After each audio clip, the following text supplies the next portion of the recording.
Chapter 4 Bad Code. I think it says cough, Brickman said, sitting up in bed at the epilepsy monitoring unit at Barnes Jewish Hospital in St. Louis.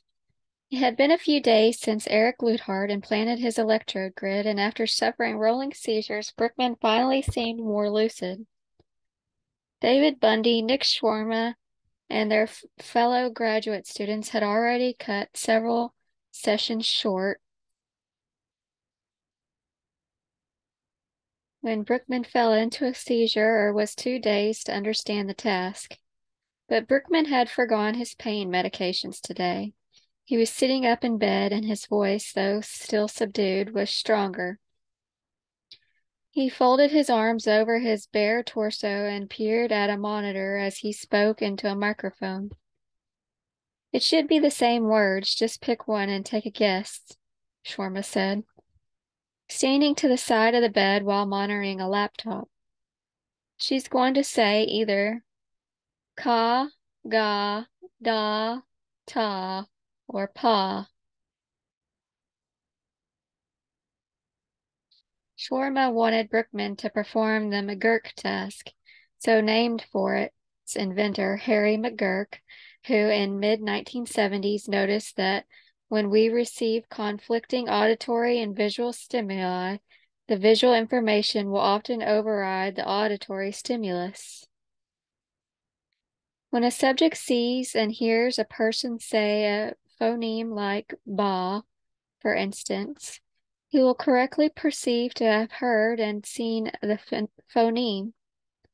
But when researchers keep the auditory stimulus constant, ba, and change the visual stimulus to a different phoneme, such as fa, the subject will perceive he's heard what his eyes tell him.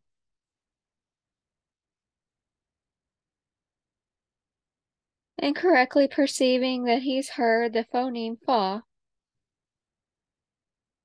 The illusion disappears instantly when the visual stimulus is removed. When the subject closes his eyes, for instance, he will correctly perceive the auditory input, ba. We like to think that our senses are accurate, that our eyes and ears perceive stimuli as they actually occur. We like to think that no matter what passes before our visual field, our ears will accurately perceive incoming sounds and words. But the McGurk effect shows that that's far from the case. Our visual and auditory senses are deeply interwoven.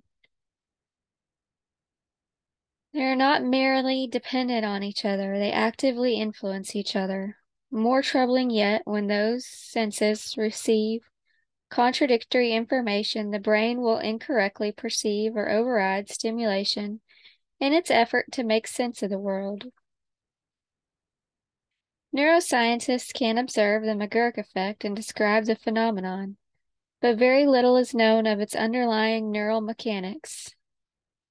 How exactly does the brain synthesize incoming auditory and visual information? What neural mechanisms allow vision to take precedence over hearing? And why, even when we know about the McGurk effect, do our brains continue to perceive sound incorrectly when they conflict with visual stimuli? Using the electrodes Luthard had implanted in Brickman's brain, Schwarma and his colleagues were trying to get a better sense of just how these two sensory systems interact and influence each other. For years, Luthard had been trying to lay the foundations of a speech prosthetic, a BCI that could read the neural correlates for language and translate them to a system for the mute, or perhaps for a soldier who needed to communicate silently. His lab was trying to gain insight into how the brain breaks down words by working with individual phonemes, the monosyllabic building blocks of the language.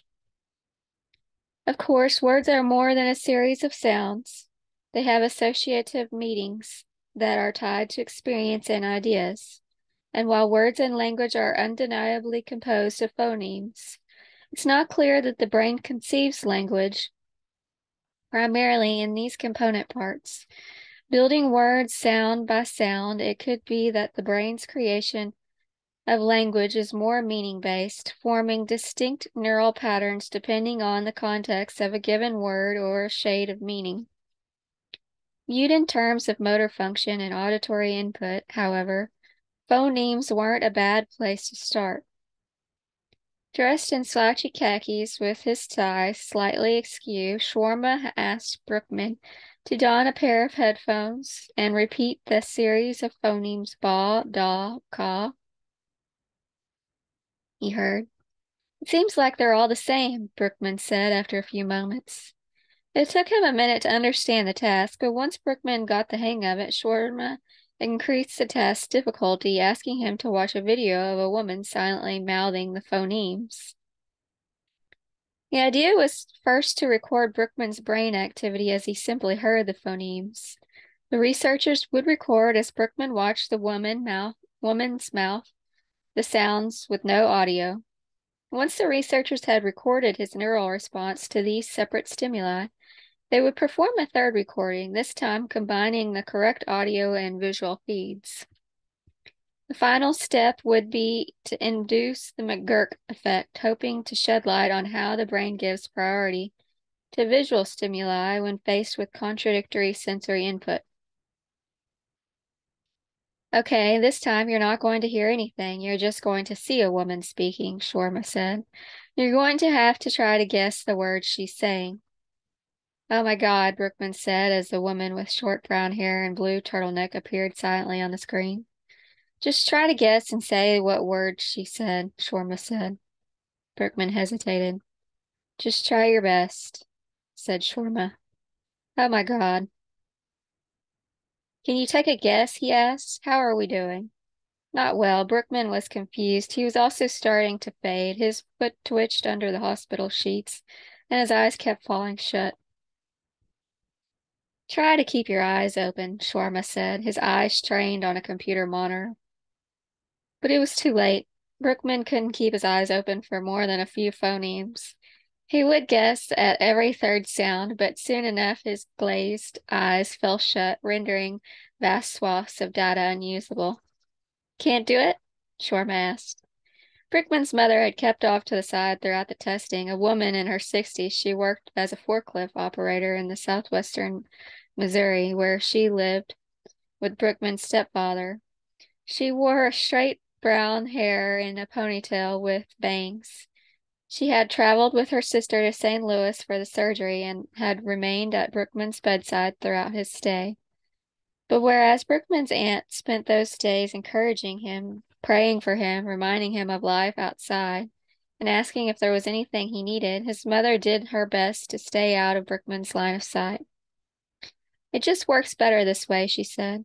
3 years after his initial surgery, Brookman's relationship with his immediate family had deteriorated. His seizures made it impossible for him to safely drive a car or hold a steady job, but he'd nevertheless decide to move 2 hours away from his hometown of Joplin, Missouri, where his mother and two siblings lived. It hadn't always been that way. As a child, Brookman had been close to his mother, a mama's boy, and a pleaser, as she put it. Nevertheless, his neurological troubles started that way.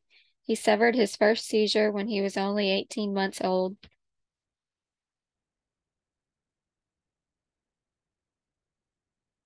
He had been playing in the kitchen when he suddenly fell over, his eyes rolling back in his head. He was like a limp rag doll, his mother said, who rushed to pick him up. I thought he was dead. She ran to a neighbor's house to call an ambulance, but Brookman recovered almost immediately. By the time they got there, he was already up like nothing ever happened. In the weeks that followed, Brookman's mother took him to see a neurologist who diagnosed him with a seizure disorder. The family tried various drug regimens over the years, once consulting an herbalist who persuaded them to take Brookman off his medications altogether. He had 11 seizures that night, Brookman's mother said. That's when I knew he was going to have his medication forever. Brookman's seizures came regularly when he was a child, but they took a more sinister turn around his 8th birthday, often causing him to lose consciousness. Convulsions began to plague him at night, and his mother could hear him moaning in his bedroom as she watched television.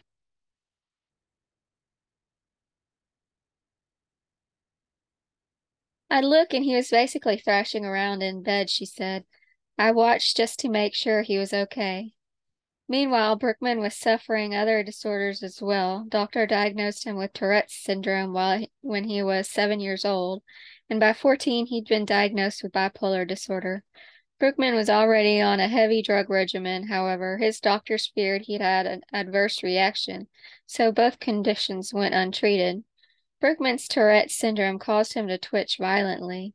He could control it during the day, but the spasms and seizures took hold at night. His bipolar disorder, by contrast, was uncontrollable. He flew into rages and his conditions intensified. His relationship with his family became strained. He blames me for the way he was born, his mother said. He looks at me with this glare like it's if it's my fault. Perhaps most devastating, though, was the shame. Brookman began to wall off his life with secrets, hiding his conditions from friends and women he wanted to date. But with the constant threat of seizures, mood swings, and twitching fits, there was only so much he could hide. He was increasingly alienated from his family, and at 30 years old, he'd never been in a romantic relationship. I would never put a girl through what I would go through every night, he said. I'm so embarrassed by what I have that I will not get into a relationship. The same held true for friends. He doesn't want me to meet any of them, his mother said. I don't know if he's afraid that I'm going to tell them something or what, but I've never met them. Living in rural Missouri, Brookman learned that he might be a candidate for surgery only in 2007. He'd read a few articles and he'd ask his local neurologist if he might be eligible. I wanted to have a day and night without a seizure, without having it on my mind every day, he said. I wanted to feel like an actual individual that doesn't have a disability. I wanted to feel like they do. Brookman seemed cured immediately following his surgery in 2008, going a day without seizures. But the price was steep. Simple math was a mystery when he emerged from the operation. He couldn't read or write. He had lost command of his ABCs, and he couldn't remember his mother's name. I was like a new baby being born, he recalled. But Brookman's brain was already forming new synaptic connections to perform these old skills. His brain worked quickly to compensate for the areas that had been removed, and within a few days, his mother's name had returned to memory. He was reading and writing within a month, and he learned to walk again by following his aunt through the rehabilitation center. But Brookman's brain didn't stop there. Neuroplasticity has a dark side, and just as Brookman's brain forged new pathways to replace those knocked out by the surgery, so too did it begin to fashion new epileptic trails. Oftentimes, the brain wants to have seizures, meaning that the brain is plastic, said Luthart. You can have positive plasticity, meaning the brain reaccommodates its function. But it can also reaccommodate dysfunction, meaning that if your brain is trained to have seizures, it may resume that ability.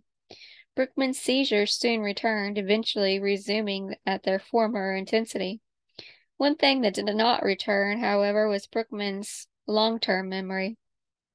Today, he remembers little before age of 17.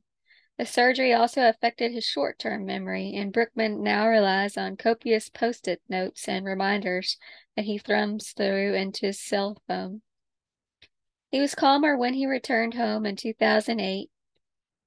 He didn't seem to remember the difficulties he had with his family, which eased tensions around the house. It might be a good thing to have a little memory loss, his mother said. When a friend moved 2 hours away to Tulsa, Brookman decided to move too. Over the next few years, he tried to reinvent himself, taking care not to overheat playing basketball and telling all who asked that he worked only occasionally because his family had money. Still, there were times when he couldn't hide his illness, such as when he had seizures while working at a clothing store or when his friend became suspicious of groaning that emanated nightly from his bedroom. I hear you every night screaming like somebody's killing you, he remembered his friend telling him when they finally discussed it. I'm just so sick and tired of dealing with it, Brookman said. I'm very positive, very laid-back individual, but with what I have, I don't even care to live. As it stood, the second surgery was Brookman's only hope. Like his earlier procedure, the operation would carry a 50% chance of success. It also carried all the previous risks like memory loss and inability to write or work with numbers, blindness, or an even death. But Brookman was out of options, and 3 years after his first surgery, he was willing to gamble. You say, why? Why this child? My other kids have children. They're married and have full lives, but he has nothing. He's so lonely, said his mother. He'll call saying he wants to be dead, then I'll start crying, saying it's going to get better. But what are you going to say? That he's not going to get better and push him over the edge? It's something that's always at the back of my mind. Epilepsy remains one of the brain's more mysterious diseases. Unlike neurological disorders that involve cell deterioration or the formation of plaques, epilepsy uses the brain's own circuits. Just as physical actions are produced by neurons that communicate via synapses and neurotransmitters, so too is a seizure produced by neural communication. The difference being that while the normal brain function involves neurons firing at different rates as they volley information back and forth, a seizure is marked by large-scale hyperactivity as whole groups of neurons fire in synchronized blasts. In that respect, epilepsy is not unlike a computer virus, bad code that hijacks the system's circuitry to run its malicious program. Perhaps more provocatively, epilepsy's use and creation of neural pathways is in some way indistinguishable from normal brain function. Epilepsy reflects the way the brain is organized and the way things are connected normally, said Brookman's neurologist, Edward Hogan. Epilepsy functions like other brain functions. We define it as abnormal, but that's because most people don't have epilepsy. Like other brain functions, epilepsy don't involve just one neuron or one group of neurons. It moves across neural networks, recruiting otherwise normally functioning groups of cells. Groups of neurons work together to generate lots of things. In epilepsy's case, it's pathological, but everything we do every day relies on big parts of the brain working together, Hogan said. Our hope is to remove enough of the epileptic focus region that we can knock out the network. If we're able to do that, then we're able to stop the process that causes seizures. For Brookman, that region lay deep within his parietal lobe. Like the rest of the brain, the parietal lobe is wrapped in neocortex and inferior mantle of the recent evolved gray matter that sheath the organ's white matter. The neocortex expansive wrinkles both enfold and partially constitute the brain's dual hemispheres, wrapping them like an orange peel. Brookman's seizure focus resided on an inferior fold of gray matter, so deep, in fact, that it faced the opposing hemisphere. Luthart might simply have trained his scalpel through the central valley that divides his brain hemispheres, taking a direct route to the epileptic seat. But the source of Brookman's seizures lived deep in this valley. It hid below a rich matrix of veins that bridged the divide, and cutting through the venous network would mean torrential hemorrhaging. Instead, Luthart would need to cut through Brookman's healthy brain tissue, digging a proverbial hole to China through gray matter, white matter, and back to gray matter, as he aimed to remove the specter that had terrorized Brookman since he was an infant. Getting there is very hard to do, said Luthart. You'd have to go straight through the brain. Charting a surgical course through such a vast swath of neural space comes with significant risk. The parietal lobe is home to the somatosensory cortex, a brain region essential to processing the body's senses.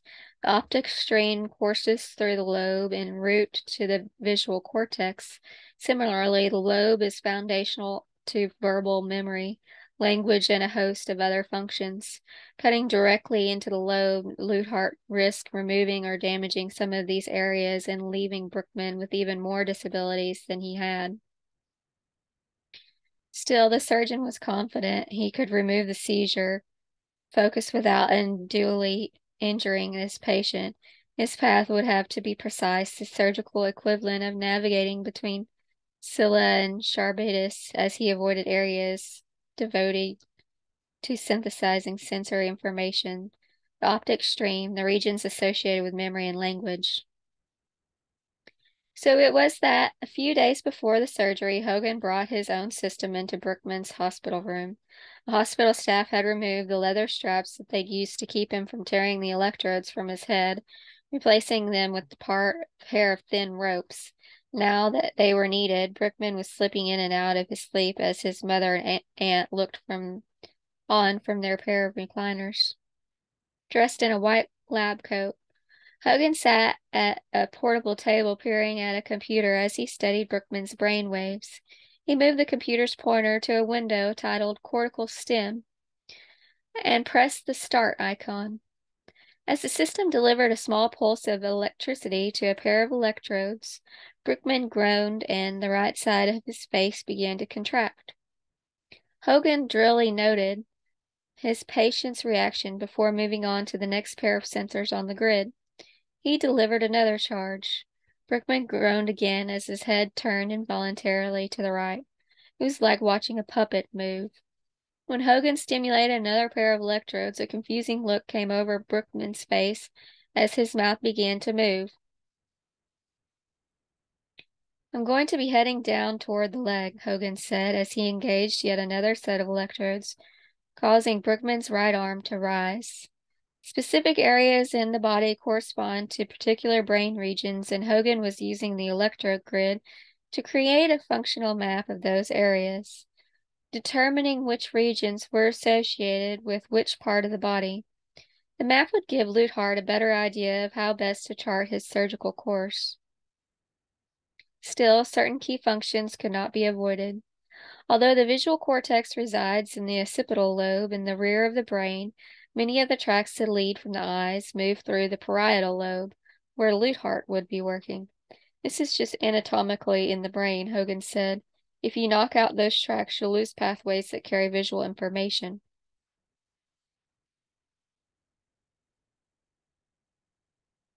As Hogan continued across Brookman's cortex, there was a large column, 2 rows of electrodes wide, that elicited no physical response to the system's pulses.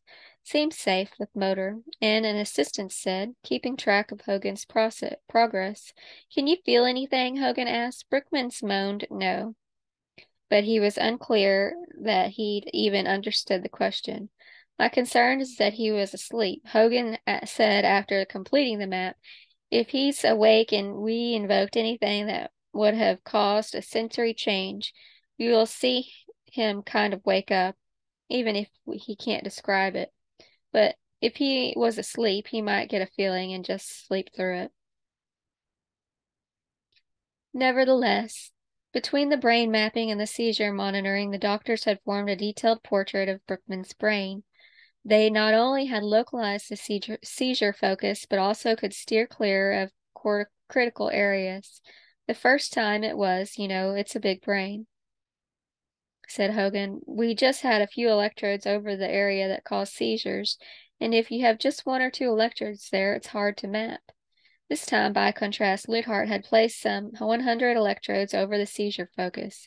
He knew exactly where to go, and although the surgery would almost certainly leave Brookman partially blind, they deemed it a sacrifice worth making. He's always been very, very strong in favor of doing the surgery, but there are a lot of variables. We have to feel that it's the best thing for him, said Hogan. If someone has any doubts about it, we just don't move forward. It's not worth it. In the days that followed, Shwarma Bundy and the rest of the Luthart's research lab donned ties, tucked in their shirts, and headed over the epilepsy monitoring unit. Brookman, however, kept slipping in and out of lucidity. One minute he was warring with the hospital staff, and next he was trying to charm the researchers and neurologists. But between the drugs, the seizures, and in his impending surgery, Brookman was often too dazed to understand even the most basic task. If the words are unrelated, just click the mouse button. If they're related, don't do anything, Shwarma told him, explaining a new research task. Oh, so it's more than one letter? Brookman asked. There'll be words like autumn and fall. Those words are related, so you don't need to click anything, Chorma said, instructing him to click the mouse only when he heard unrelated words. The researchers were hoping to prime Brookman's brain, getting him to associate specific things with homonyms. For example, they hoped the word autumn would prompt him to associate the word fall with the season as opposed to tumbling to the ground.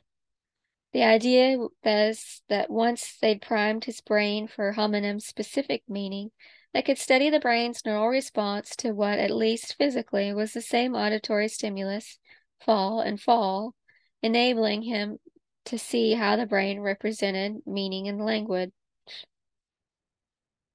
Earlier, fMRI studies had shown that depending on their meanings, homonyms could be associated with different areas of the brain.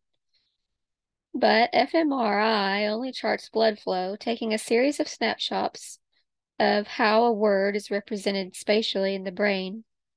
Leuthardt's electrodes, by contrast, could give them what's known as temporal resolution, monitoring how continuously shifting brain waves reflect different meanings. At least that was the idea. So if this queen king doesn't that mean that I need to, Brookman replied, watching the prompts flash across the screen. Another pair of words quickly replaced them. See, arrest, and watch isn't, he said, trying to keep us as the new pair flashed and was again replaced. So if it's a cat and it was one of the pitfalls of Leuthardt's research model. Unlike his colleagues who work with animals, Leuthardt worked exclusively with intraoperative human patients. Working with humans has its benefits. First and foremost, they can tell you what they're thinking, but it also has its limitations. Patients like Brookman are under extraordinary stress, and the ordeal can incapacitate them from the point that they cannot fully participate in the research. He is having a lot of seizures that are knocking him back, but that's not uncommon. Leuthard said over lunch one day, between surgeries, Brookman's rolling seizures meant he could only partially participate in the research, but they had also given Leuthard a load of information about his seizure focus.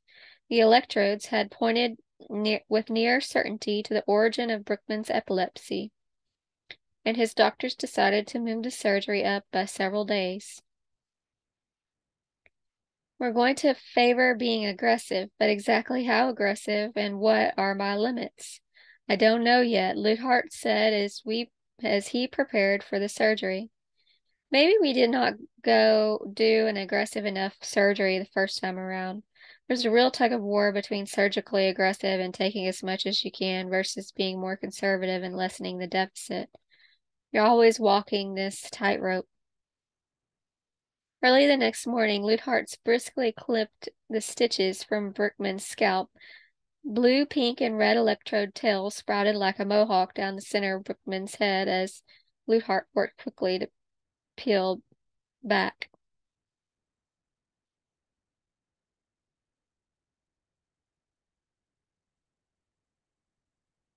Pull the ribbon, he told the nurse after clipping the grid's wires to untether the electrodes. Giving the wires a sharp downward tug, the nurse yanked the tails from the exit port. Leuthard then used a pair of micro scissors to cut the corner of the grid. Once Leuthard had irrigated the brain surface, the surgical resident used a metal depressor to expose the cavity from Brookman's earlier surgery. A song by the English band The Cure played over the room's sound system as the surgeon methodically cut a horseshoe-like art into the surface.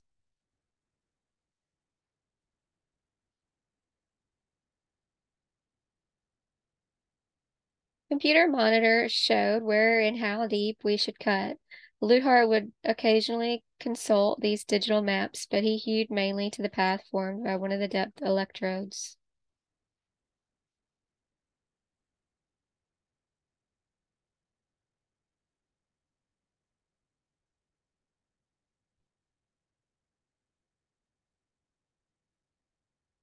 Weird, he said as he removed the rogue tissue, which was about the size of a mandarin orange section. It was significantly darker than the rest of the brain, rubbery and fibrotic.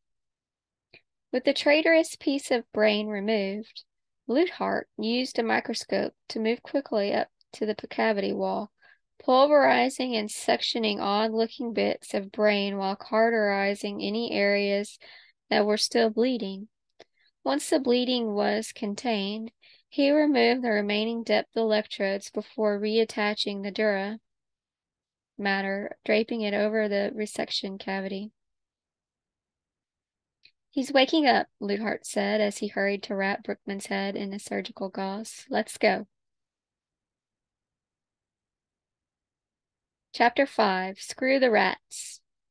Luthart had known BCI could potentially restore movement, but it wasn't until the witness, the neurosurgeon Jeffrey Ogeman, used electrodes to map the brain of a surgical patient that he realized it could unlock some of the brain's more basic mysteries.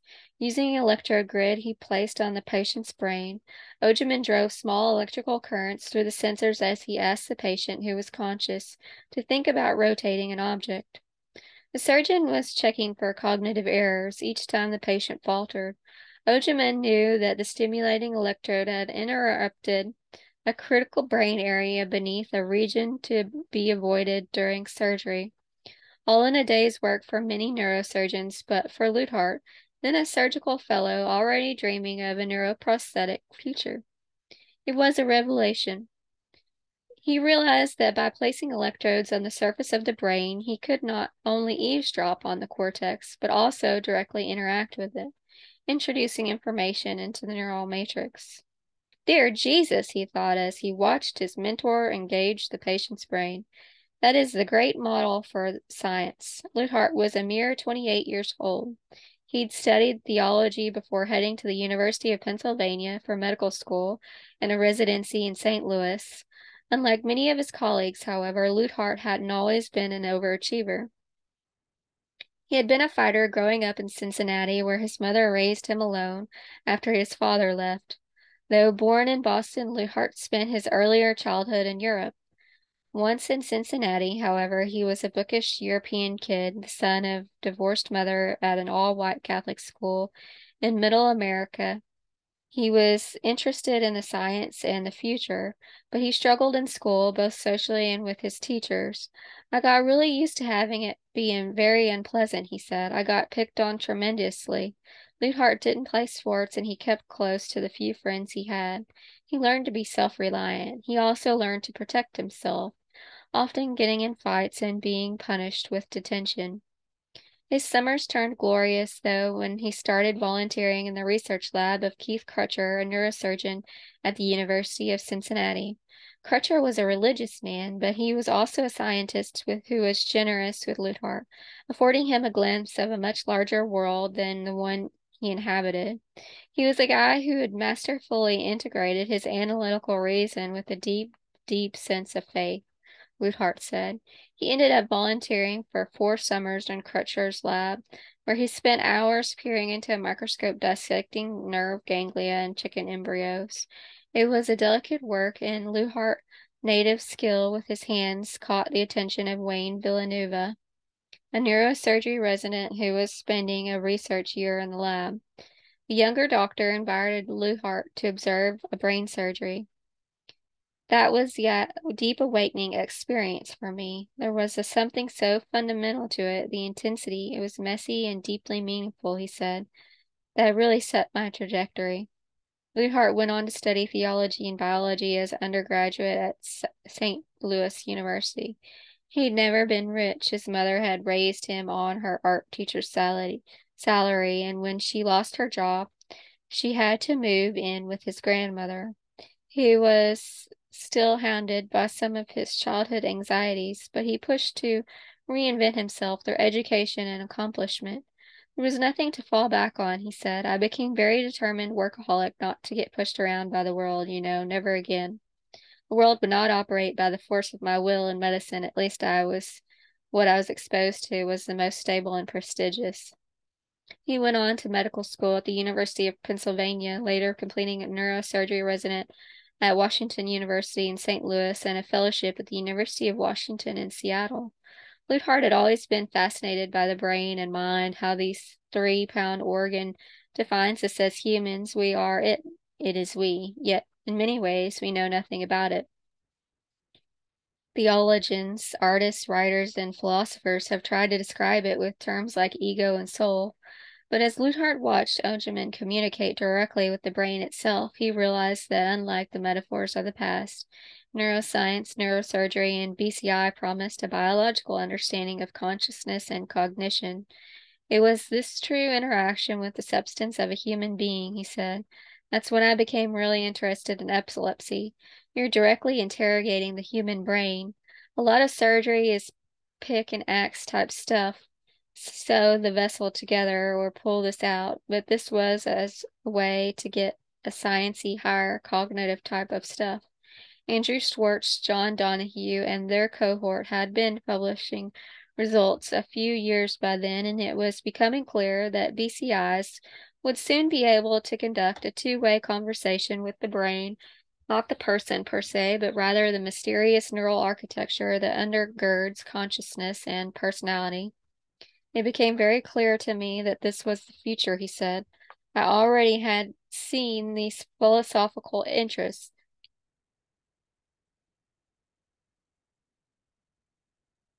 But once I saw this convergence by which you could open up a whole other frontier of the human experience, I didn't hesitate. I jumped on it.